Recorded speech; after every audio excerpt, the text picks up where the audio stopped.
नमस्कार दोस्तों, मैं आदित्य आप सभी लोगों का स्वागत करता हूं अपने YouTube channel let's go technical में। तो आज की वीडियो काफ़ी इंटरेस्टिंग होने वाली है क्योंकि इस वीडियो में आपको सेव और सेव एज ऑप्शन के बारे में बताया जाएगा, जिसके बीच आप सभी लोगों को बहुत सारी कंफ्यूजन होती है और डेटा तैयार करने के बाद जो है उसको सही तरीके से आप नहीं सेव कर पाते हैं, तो उसकी टोटल कंफ्यूजन इस वीडियो से खत्म हो जाएगी। और ये ऑप्शन जो होते हैं मैक्सिमम एप्लीकेशन यानी हर एक एप्लीकेशन में आपको देखने के लिए मिलते हैं। जैसे एमएस वर्ड हो गया, एमएस एक्सेल हो गया, पावर पॉइंट हो गया, फोटोशॉप हो गया, या मान लीजिए नोटपैड हो गया, वर्ड पैड हो गया, एमएस पेंट हो गया। तो हर एक एप्लीकेशन में सेव और सेव एज ऑप्शन के बारे में होती है जानकारी। तो किस तरीके से आप यूज करेंगे टोटल जानकारी आपको इसमें मिलेंगी, ताकि आप किसी भी एप्लीकेशन में सेव और सेव एज का यूज करना चाहें तो आसानी से उसको सेव और सेव एज कर सकते हो। तो चलिए स्टार्ट करते हैं आज की इस वीडियो को। तो यहाँ पे बता दें कि हम पहले एमएस वर्ड एप्लीकेशन में बताएंगे आपको कि सेव और सेव एज ऑप्शन का यूज किस तरीके से किया जा सकता है। तो सबसे पहले मैं एमएस वर्ड में आ गया और यहाँ पे हमने एक छोटा सा डॉक्यूमेंट तैयार करके रखा हुआ है। अभी यहाँ पे देखेंगे सबसे ऊपर टाइटल बार पे डॉक्यूमेंट 1 शो कर रहा है। अभी ये डॉक्यूमेंट 1 क्यों शो कर रहा है, क्योंकि अभी हमने डॉक्यूमेंट जो है तैयार किया हुआ है बट किसी नाम से इसको सेव नहीं किया गया। अगर हम कोई नाम दे दें और उस नाम से देने के बाद जब हम सेव करेंगे तो वो नाम यहाँ पे आपको देखने के लिए मिल जाता है। तो चलिए बताते हैं डॉक्यूमेंट तैयार करने के बाद सेव कैसे करना है। आपके पास दो तरीका होता है। पहला तरीका ये है कि आप फाइल मेन्यू पे क्लिक करिएगा, यहाँ पे आएंगे तो चौथे नंबर पे एक ऑप्शन देखने के लिए मिल जाता है सेव का। आप जब सेव पे क्लिक करते हैं तो क्लिक करने के बाद यहाँ पे कुछ रिसेंट लोकेशन देखने के लिए आपको मिल जाएंगे और यहाँ पे कुछ अदर ऑप्शन देखने के लिए मिलते हैं। यहाँ पे देखिए जो रिसेंट के नीचे सब है, ये खुद से आप लोकेशन चूज करने के लिए बताया जाता है कि कहाँ पे आप सेव करना चाहते हैं। अगर यहाँ पे नहीं जा रहे हैं तो आज के डेट में जिस लोकेशन पे या रिसेंट में जिस लोकेशन पे डेटा सेव किया गया होगा वो ऑटोमेटिक हाईलाइट हो जाता है। तो या तो ब्राउज करिएगा, या तो आप डेस्कटॉप का यूज कर लीजिएगा, या तो दिस पीसी का यूज कर लीजिएगा, मतलब कहीं भी आप सेव कर सकते हैं अपने डॉक्यूमेंट को। तो मैंने क्या किया, डेस्कटॉप चूज कर लिया ताकि आसानी से समझा जा सके कि ये डॉक्यूमेंट में हमने सेव किया तो किस नाम से कहाँ पे कैसे सेव किया गया है। तो यहाँ पे हमने डेस्कटॉप तो चूज कर लिया। अब डेस्कटॉप लोकेशन जो होता है ना, ये लोकल डिस्क सी ड्राइव के अंतर्गत का होता है। यानी हमारे कंप्यूटर में जो भी डेटा डेस्कटॉप पे रहता है वो सी ड्राइव के अंतर्गत रहता है। यानी जिस ड्राइव में विंडोज की फाइल इंस्टॉल की गई रहती है, लाइक विंडोज 7, 8, 10 जो भी इंस्टॉल रहेगा कंप्यूटर में, उसी के साथ आपका डेस्कटॉप लोकेशन की फाइल्स भी जो है सेव होती हैं। तो एक तरीका ये है कि यहाँ से आप कंफर्म कर सकते हैं कि कहाँ पे आप सेव करना चाहते हैं। ये स्क्रॉल अप या डाउन करके देख सकते हैं। तो मान लीजिए मैंने डेस्कटॉप चूज कर लिया, यहाँ से भी हो जाएगा। अगर यहाँ से नहीं करना चाहते हैं तो यहाँ पे देखिए, यहाँ पे आप क्लिक कर देंगे तब भी आपको पहला ऑप्शन दिखने के लिए मिल जाएगा डेस्कटॉप का। अब यहाँ पे डेस्कटॉप मैंने चूज कर लिया। अब ये पूछता है फाइल का नाम क्या है। अब देखिए जो फर्स्ट लाइन में लिखा गया है एमएस ऑफिस 2019, सेम वही आपके डॉक्यूमेंट की पहली लाइन थे। तो कुछ टेक्स्ट जो होते हैं यहाँ पे ऑटोमेटिक लिख कर आ जाएंगे, वही नाम दे दिया गया है। अगर खुद से आप टाइप करना चाहते हैं तो जो ही एक बार क्लिक करेंगे ये पूरा सेल जो है, मतलब पूरा बॉक्स जो है सिलेक्ट हो जाएगा। अगर मैं इसको बैक स्पेस कर दिया है, कोई भी कैरेक्टर प्रेस किया, ये तुरंत हाइड हो जाता है यानी डिलीट हो जाता है। यहाँ पे हम लिखना चाहते हैं एमएस ऑफिस नोट्स, ठीक है। यहाँ पे हम खुद से टाइप कर दिए कि एमएस ऑफिस नोट्स नाम से इसको सेव करना चाहते हैं। फिर जस्ट इसके नीचे देखिएगा सेव एज टाइप। तो सेव एज टाइप में ये होता है कि हम अपने तैयार किए गए डॉक्यूमेंट को किस फॉर्मेट में सेव करना चाहते हैं। तो पहला दिखा रहा है वर्ड डॉक्यूमेंट फॉर्मेट। तो वर्ड डॉक्यूमेंट मतलब एमएस वर्ड से कोई भी डेटा आप कभी भी तैयार करिएगा तो सबसे पहले उसको डॉक्यूमेंट फॉर्मेट में सेव करेगा, और इसका एक्सटेंशन नेम लास्ट में दिखा रहा है .docx, इसका एक्सटेंशन नेम होता है। तो इस फॉर्मेट में सेव करने का लाभ ये होता है कि भविष्य में आपको डेटा में कोई परिवर्तन करना हो तो आसानी से आप परिवर्तन कर सकते हैं, कोई दिक्कत नहीं फेस करना पड़ता है। ठीक है। तो यहाँ पे ये हो गया। अगर इसी को अदर फॉर्मेट में सेव करना है, लाइक से यहाँ पे पीडीएफ फॉर्मेट में सेव करना है, तो आप पीडीएफ भी चूज कर सकते हैं अपने डेटा को सेव करने के लिए। तो सबसे पहले हम इसको डॉक्यूमेंट फॉर्मेट में ही सेव करने के लिए बताएंगे, और फिर आप पीडीएफ में सेव कर सकते हैं, कोई दिक्कत नहीं है। तो हमने वर्ड डॉक्यूमेंट फॉर्मेट चूज कर लिया, और चूज करने के बाद क्या कर लिए, सेव पे क्लिक कर दिए। अब ये डेटा मेरा क्या हो चुका है, सेव हो चुका है। जो मैंने डॉक्यूमेंट तैयार किया वो सेव हो गया है। अब देखिए, जो टाइटल बार पे डॉक्यूमेंट 1 दिखा रहा था, अब यहाँ पे देखने के लिए आपको मिल रहा है एमएस ऑफिस नोट्स। जिस नाम से मैंने सेव किया वही नाम आपको टाइटल बार पे देखने के लिए मिल गया है। तो ये नाम हो चुका है। अब ये जो है डेस्कटॉप पे सेव हो गया। ठीक है, ये सेव करने का प्रक्रिया होता है। इस तरीके से आप डॉक्यूमेंट को जो है सेव कर सकते हैं, चाहे वो एमएस वर्ड हो, चाहे एक्सेल हो, चाहे पावर पॉइंट हो, चाहे वर्ड पैड हो, नोट पैड हो, कोई भी एप्लीकेशन रहे, वहां पे सेव ऑप्शन का यूज ऐसे कर लिया जाएगा। ठीक है, इसको मैंने सिंपली क्या किया, क्लोज कर लिया, और क्लोज करने के बाद जो है मैं डेस्कटॉप पे चला गया जहां पे इसको सेव किया गया है। इसको मैंने सेव किया था माई ऑफिस नोट्स नाम से। इस पे डबल क्लिक करेंगे और ये चीज क्या हो जाएगा, फिर से ओपन हो जाएगा। तो देख सकते हैं मैंने इसको सेव कर लिया, तो ये सेव होकर आएगा। इसमें से कोई भी चीज डिलीट नहीं है। जैसे मेरा पहले डॉक्यूमेंट था, जैसे ओपन था, उसी तरीके से हो गया। अब मान लीजिए आज हमने यही नोट्स टाइप किया, अगले दिन या उसी दिन हम कुछ और इसमें बढ़ाना चाहते हैं, कुछ और डेटा ऐड करना चाहते हैं। यहाँ पे मान लीजिए हम कोई हेडिंग के तौर पे या कुछ भी ऐड कर रहे हैं चेंज केस नाम से, तो मैंने यहाँ पे ऐड कर दिया चेंज केस। अब इसको मैंने क्या किया, सिलेक्ट किया। सिलेक्ट करने के बाद बोल्ड, कलर चेंज, इटैलिक, इसकी साइज मैंने इंक्रीज कर दिया, अंडरलाइन भी कर दिया। एक चीज ये ऐड हुआ। फिर कहीं और गए, फिर मैंने कुछ चीजें ऐड किया। फिर जैसे मान लीजिए यहाँ पे लिख लिया अलाइनमेंट सेटिंग, तो यहाँ पे ये हो गया अलाइनमेंट सेटिंग। तो ये चीज मैंने कर लिया, और इसको भी मैंने क्या किया, सिलेक्ट किया, बोल्ड, इटैलिक, अंडरलाइन, जो भी करना था मैंने कर लिया। इसको भी उसी फॉर्मेट में कन्वर्ट कर लिया गया। ठीक है, अब हम ये चाहते हैं जो भी डॉक्यूमेंट में परिवर्तन किया जा रहा है, ये टोटल परिवर्तन आपके इसी डॉक्यूमेंट में क्या हो जाए, सेव हो जाए। तो आपका सिंपल प्रोसेस है, कंट्रोल बटन के साथ क्या करिएगा, यस कर दीजिएगा। अब देखिए कंट्रोल यस मैंने किया, तो ये चीज जो है ना, ये जो भी एक्स्ट्रा चीजें मैंने बढ़ाया, सारा चीज आपके एमएस ऑफिस नोट्स के अंतर्गत जो है सेव हो जाएगा।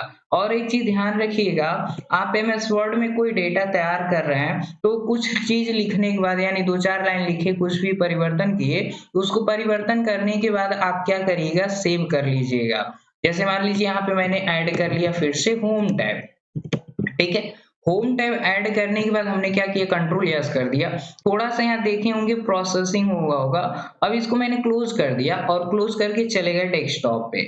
मैंने इसी को सेव किया था एमएस ऑफिस नोट्स को। इस पे डबल क्लिक कर दिया, और डबल क्लिक करने के बाद जो है फिर से ये ओपन होगा। और ओपन करने के बाद देखेंगे कि जो मैंने कंट्रोल यस करके सेव किया था वो इसमें रिप्लेस हुआ कि नहीं हुआ। देख सकते हैं हमने लास्ट में क्या लिखा था, होम टैब लिखा था। ठीक है, अब ये ऐड हो चुका है। तो यानी कहने का मतलब ये है, कभी भी कोई वर्क करिए और इसमें आप वर्क करते रहिए और कंट्रोल यस बटन प्रेस करते रहिएगा, वो टोटल वर्क आपका कंप्यूटर में सेव होता रहता है। और इससे कोई डर नहीं रहता है कि हमारा डॉक्यूमेंट गलती से क्लोज हो जाए तो हमने जो काम किया वो डिलीट हो जाएगा या दोबारा आपको करना पड़ेगा। तो ऐसा कुछ झेलने की जरूरत नहीं पड़ती। अब अगला ऑप्शन आपको बताने जा रहे हैं सेव एज का। तो सेव ऑप्शन आपको समझ में आ चुका होगा किस तरीके से सेव किया जा सकता है। तो सेव एज का काम क्या होता है, सेव एज का मतलब ये होता है कि सेव किया गया डॉक्यूमेंट जो है, सेव की गई फाइल जो है, उसको पुनः आप सेव करना चाहते हैं तो कर सकते हैं। जैसे पीछे आपको हेडिंग बताया गया था सेव का। तो सेव से क्या होता था, जब भी हम कोई वर्क करते थे और कंट्रोल यस करते थे, तो इसी डॉक्यूमेंट फाइल में मेरा डेटा क्या हो जाता था, सेव होता चला जाता था।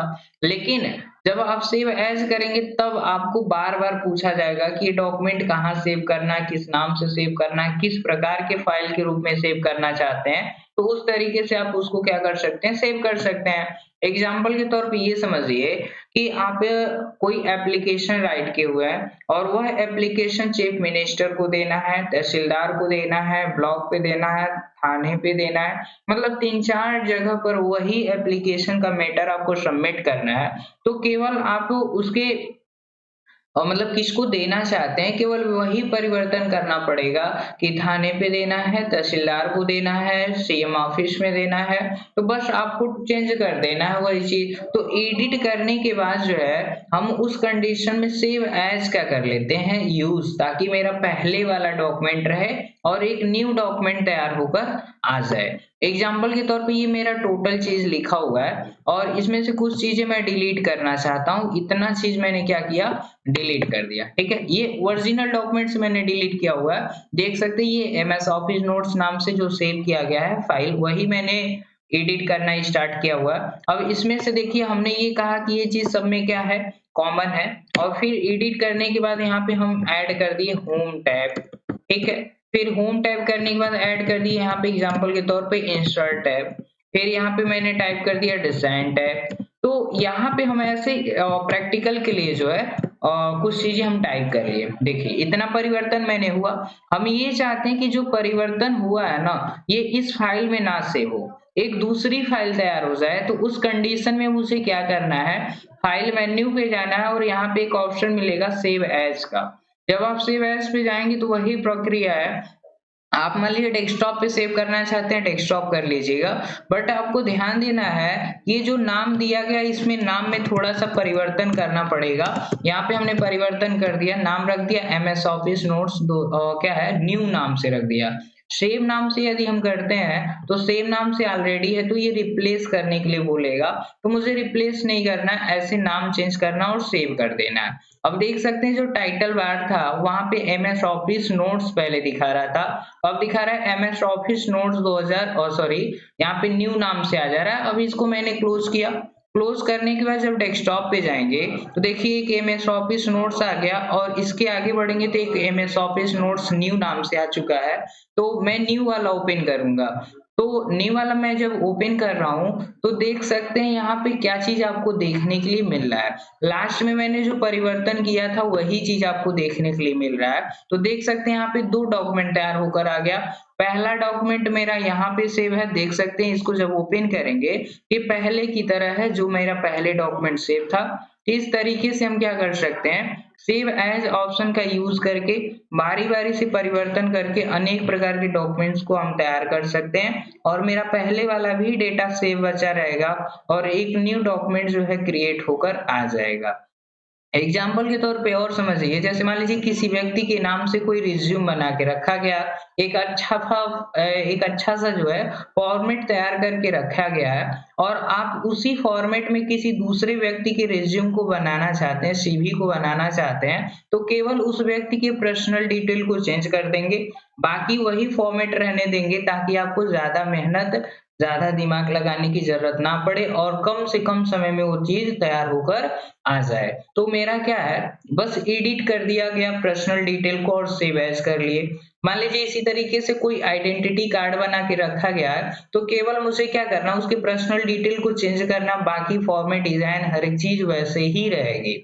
ठीक है, मान लीजिए कोई मार्कशीट आपने बना के रखा हुआ है और मार्कशीट की फॉर्मेट सेम है, बस उसमें नंबर परिवर्तन करना है तो केवल नंबर परिवर्तन कर देंगे और नाम परिवर्तन कर देंगे, बाकी सारी चीजें उसी फॉर्मेट में रहेगी। तो आप सेव एज कर लीजिएगा तो आपकी पहली वाली भी मार्कशीट रहेगी, एक दूसरा मार्कशीट भी तैयार होकर आ जाएगी। तो इस तरीके से सेव एज कर सकते हैं। अगर आप पेंट एप्लीकेशन का यूज करते हैं और आपके पास कोई 5 MB का फोटो पड़ा हुआ है, ठीक है, और उसको आप चाहते हैं 200 KB में बदल दिया जाए, तो 200 KB में रिसाइज करने के बाद उस डॉक्यूमेंट को सेव एज करिएगा, उस फोटो को सेव एज कर लीजिएगा ताकि आपका 5 MB का फोटो जो है वो भी बचा रहे और उसके बाद जो है मेरा 200 KB का भी फोटो तैयार होकर आ जाए। तो इस कंडीशन में मुझे सेव एज ऑप्शन का यूज करना पड़ता है। एक और चीज सीखिएगा, जैसे मान लीजिए ये चीज मैंने सिलेक्ट किया और इसको मैंने डिलीट कर दिया, ठीक है, और मैंने गलती से कंट्रोल एस भी कर दिया, तो जो मैंने परिवर्तन किया वो इसमें सेव हो चुका है। अब अगर हमने क्लोज कर दिया ना इसको, तो वह जो डिलीट हमने किया है रिसेंट में वो रिटर्न नहीं आएगा। लेकिन इस डॉक्यूमेंट को जब तक मैं क्लोज नहीं कर देता है, तब तक कंट्रोल के साथ जेड करके उसको तुरंत आप बैक ले सकते हैं और दोबारा कंट्रोल यस कर देंगे तो ये मेरा डॉक्यूमेंट पहले जैसा हो जाएगा।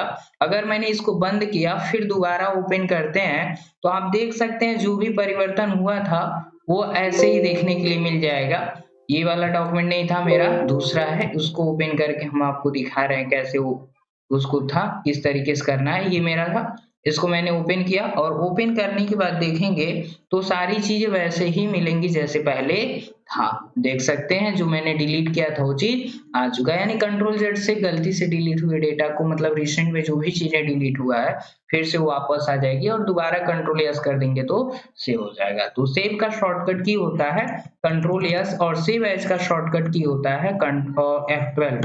यानी सेव का होता है आपका कंट्रोल के साथ प्लस और यस कर देंगे तो ये सेव का हो जाता है। और सेव एज का क्या होता है आपका, सेव एज का होता है आपका F12, यानी F12 करेंगे तो सेव एज आ जाएगा। तो शायद इस वीडियो के माध्यम से आपको समझ में आ गया होगा कि सेव और सेव एज ऑप्शन का यूज किस तरीके से किया जा सकता है। तो यदि मेरी वीडियो आपको पसंद आई हो तो मेरे वीडियो को लाइक करिए, ज्यादा से ज्यादा शेयर करिए, और यदि मेरे चैनल पे आप नए हैं तो मेरे चैनल को सब्सक्राइब करिए और बेल आइकन को प्रेस करना ना भूलिएगा, ताकि आपको लेटेस्ट वीडियो की नोटिफिकेशन मिलती रहे। तो मिलते हैं किसी नेक्स्ट वीडियो के साथ, तब तक के लिए बाय बाय।